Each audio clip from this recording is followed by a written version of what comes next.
Olá, alunos dos segundos anos, aqui é a professora Neuzeli de História. Hoje nós vamos estar falando um pouquinho sobre o Iluminismo. O Iluminismo foi um movimento que aconteceu dentro do período do Antigo Regime e foi um movimento que vai resultar na Revolução Francesa depois. Então, o Iluminismo ele vai ser o precursor desses pensadores que pensam diferente e que são totalmente contra o antigo regime, o absolutismo monárquico, como a gente já vem estudando. Então vamos lá. Essa ilustração ela remete ao iluminismo, por quê? Porque fala que também era o período das luzes, era ilustrado da ilustração, é chamado de ilustração, iluminismo ou época das luzes, porque os homens eles começam a pensar e tomar autonomia do pensamento e tomar suas próprias decisões. Então vamos lá para o segundo slides aí, né? Então, o iluminismo, a gente vai ter todos esses aspectos aqui a serem discutidos. Qual foi o contexto histórico que surgiu o iluminismo? O que tem a ver o iluminismo e a burguesia? As luzes da razão, o que o iluminismo defendia, o que ele combatia, os principais pensadores iluministas, o que foi o despotismo esclarecido e as ideias iluministas no Brasil. Então, vamos lá. Bom, o iluminismo, ele vai acontecer a partir do século XVIII, dentro do período político chamado de Antigo Regime ou Absolutismo Monárquico. E o principal norte do iluminismo seria a questão da razão, né? Eles defendiam que as coisas deveriam ser explicadas e resolvidas pela razão. Então, nesse período, há uma revolução cultural muito grande, de acordo com os pensamentos que esses homens, esses intelectuais, eles vão difundir pelo mundo, principalmente na sociedade ocidental.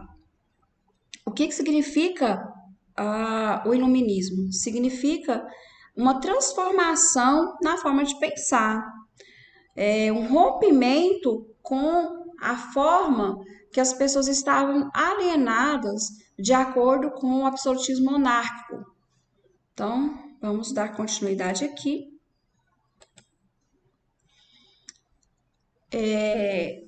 Quando eles começam a propor essa crítica ao antigo regime, os principais grupos eram os intelectuais e os burgueses. Esses burgueses, eles tinham uma ideologia de libertação desse homem, ideologia econômica em relação ao liberalismo, e também eles eram totalmente contra o absolutismo monárquico, a forma que o Estado lidava com as pessoas.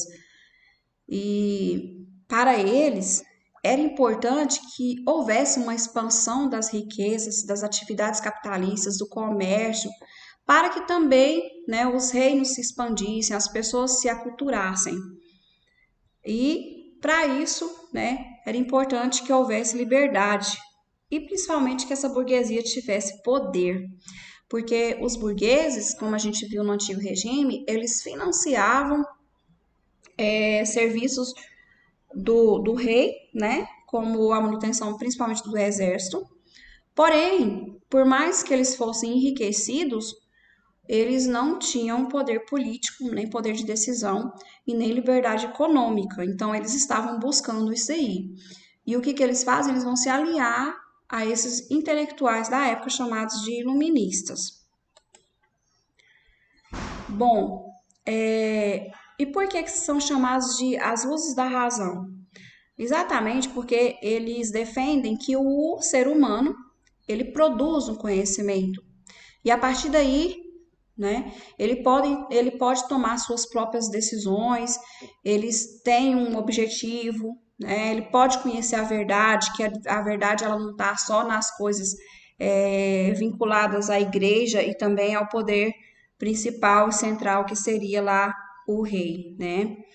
Então, eles entendem que a razão ela só seria iluminada a partir do momento que o homem começasse a se libertar.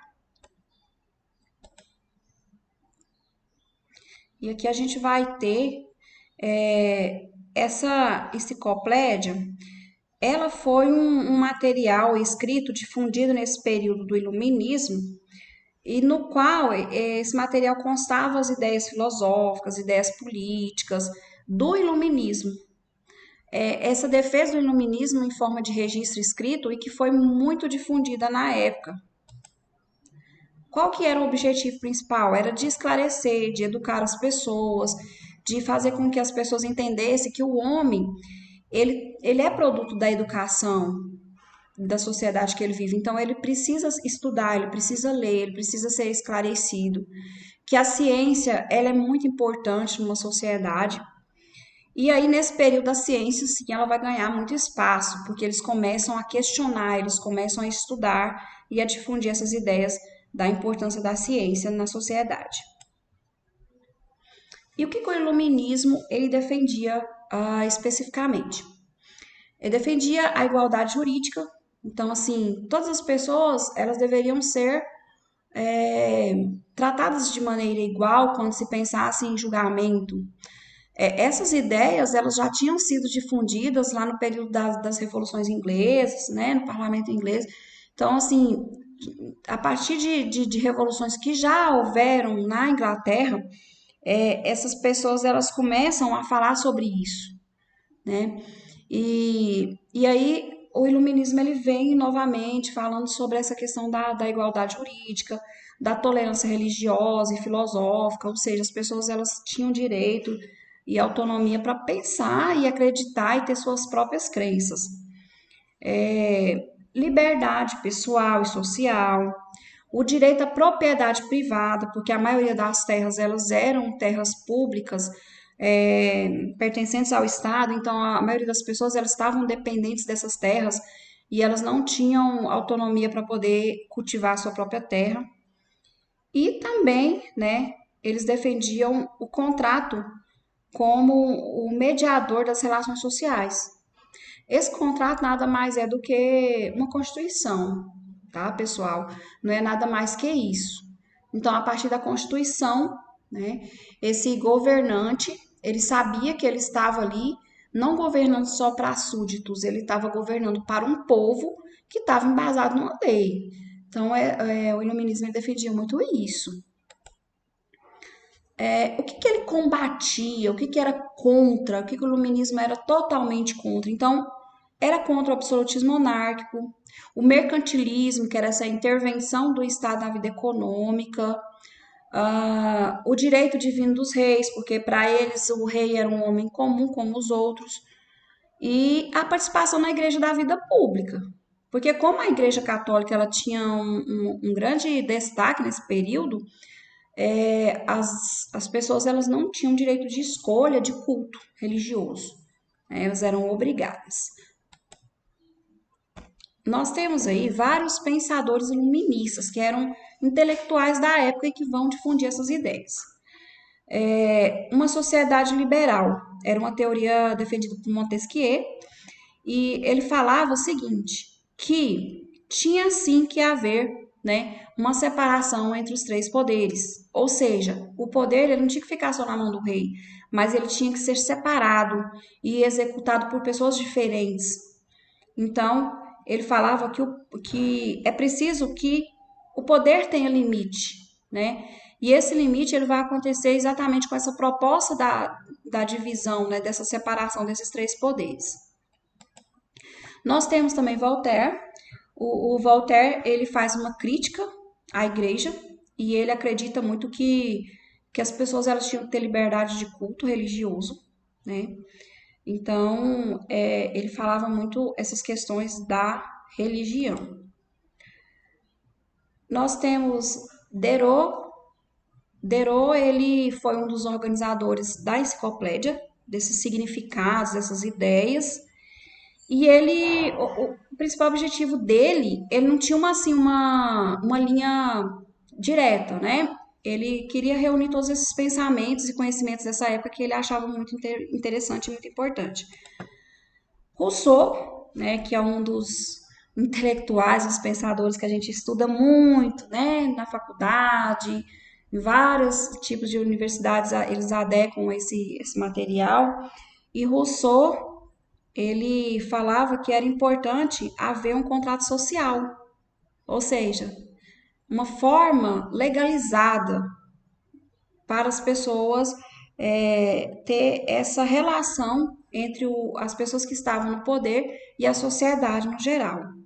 Né? E ele falava assim que o homem ele era bom por natureza, só que a sociedade corrompia.